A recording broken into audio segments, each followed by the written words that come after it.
दरियापुर नामक सुंदर गांव एक छोटी सी नदी के किनारे पर बसा हुआ था। उस गांव में एक था आनंद प्रकाश और एक था रामधन। दोनों में गहरी मित्रता थी। दोनों ही बचपन के दोस्त थे।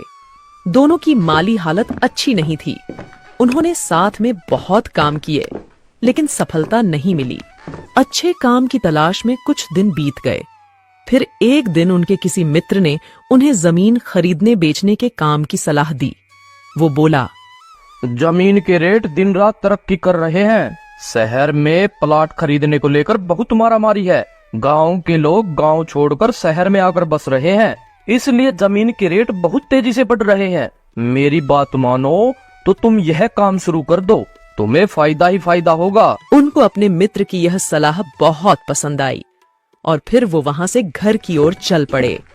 वे दोनों रामधन के घर आए तो आनंद प्रकाश ने रामधन से कहा, भाई, जमीन खरीदने बेचने का काम तो अच्छा है, लेकिन इस काम के लिए हमारे पास पैसे तो नहीं है।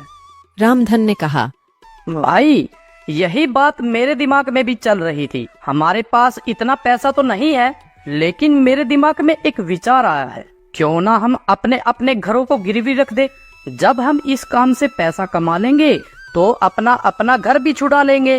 रामधन की पत्नी भी खड़ी होकर उनकी सारी बातें सुन रही थी। रामधन और आनंद प्रकाश इस बात को लेकर सहमत हो गए। उसके बाद आनंद प्रकाश अपनी घर की ओर चल पड़ा।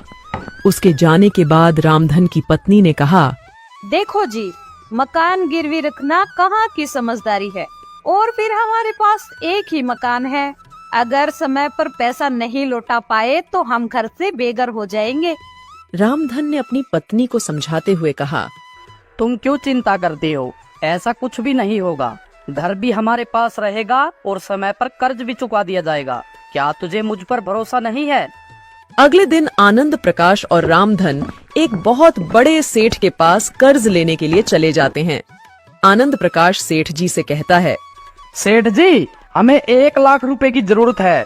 हम महीने भर में आपकी यह रकम ब्याज समेत वापस लौटा देंगे। सेठ जी कहते हैं,